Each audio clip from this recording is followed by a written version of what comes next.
Alright, I didn't know the tape had started. But yeah, like I said, um, never stop learning about them, major in them. You should always want to know more so you can keep them happy. It should be your life's happiness to make them happy because you're going to be with them forever. Forever, I hope you are.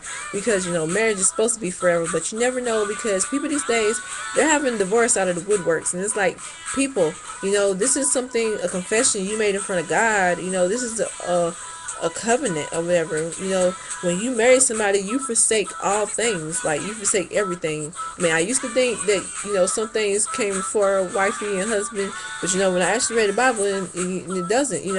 Some of us have kids and we marry people. Yeah, he married you, but what I'm saying, when he married you, he took your kids along in the package, but he married you or whatever. He married you, not your kids. You still gotta take care of him. You gotta take care of your kids, but you gotta take care of him too. Or whatever. You can't just box him out and be like, huh, yeah, you just make the money and I take care of the kids. No, can't do that.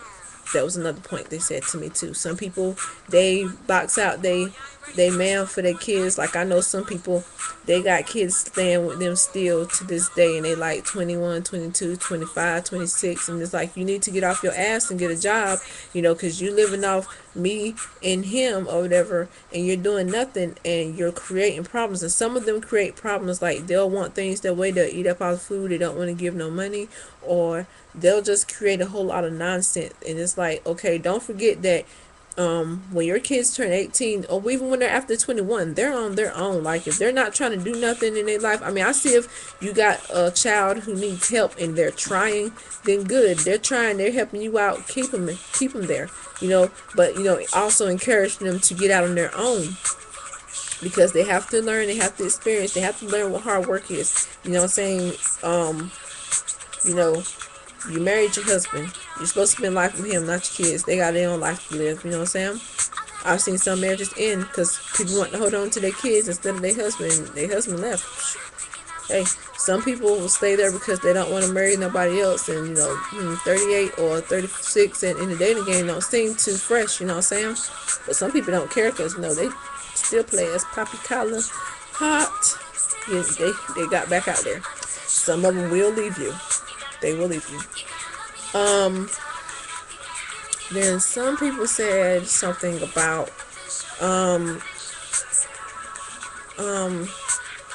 it takes two people to run a relationship, two people to run a household. They said something about finances. Make sure that you're helping, doing your part or whatever. Some people get lazy and they put the pressure on one person to, front all the bills and stuff, and then the other person up here, all they do is the little stuff. And, it kind of gets,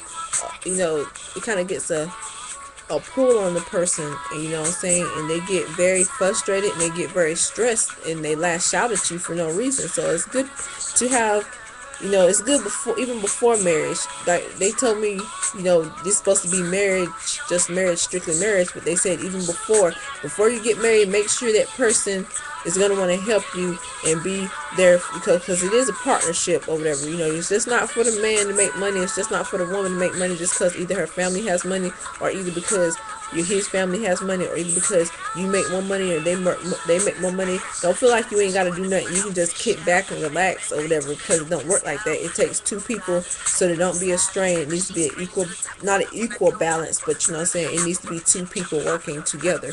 You should want to help each other out in everything that you do or whatever.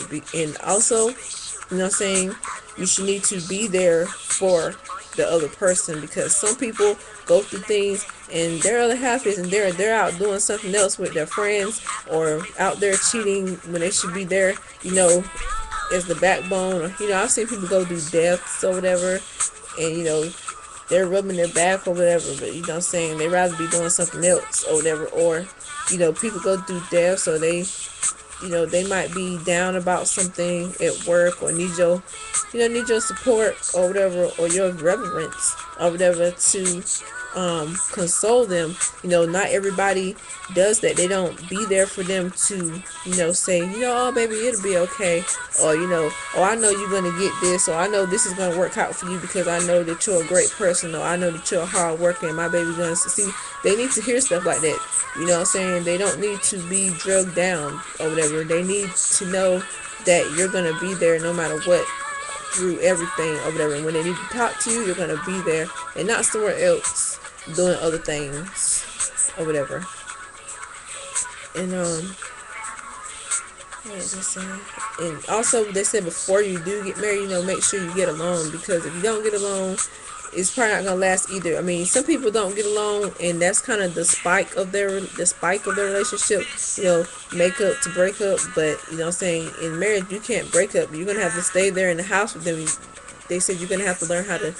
You're gonna have to learn how to battle with your anger, because normally when you're not married, you can just storm out and leave and be like, man, fuck you, I'm going.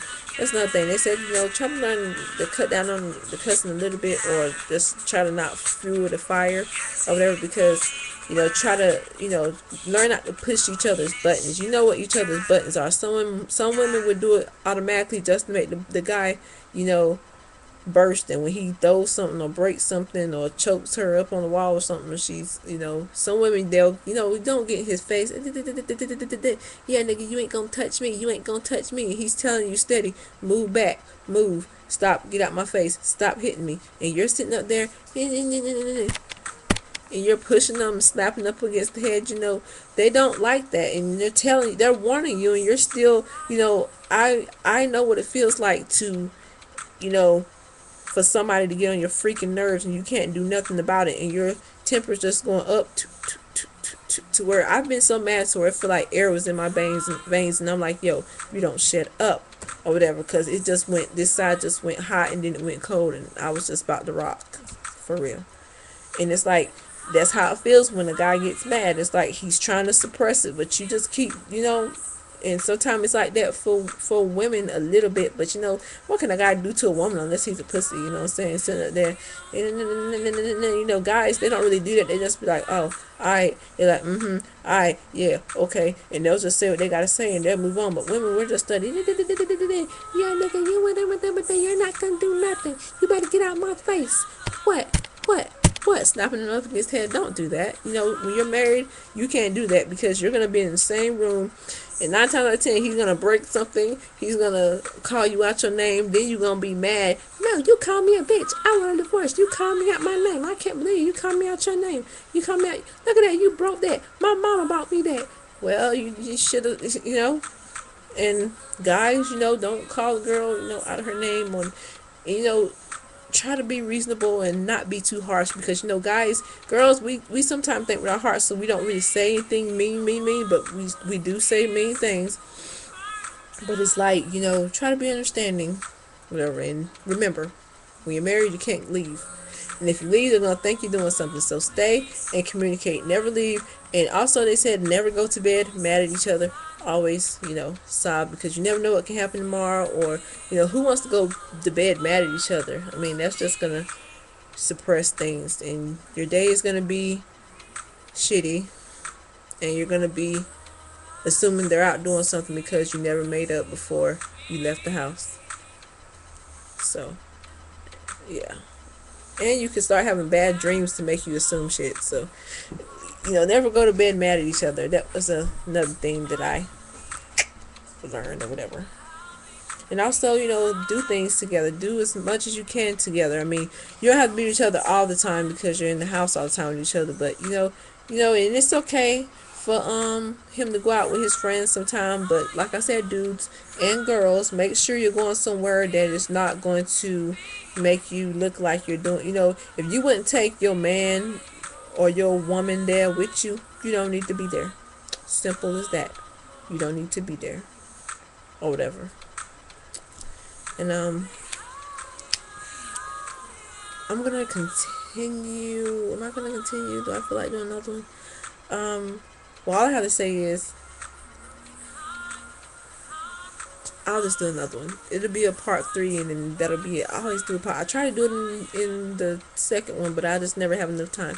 But I'm gonna start another one, part 3. That's gonna be the last one for marriage, and I'll be back to you, your girl.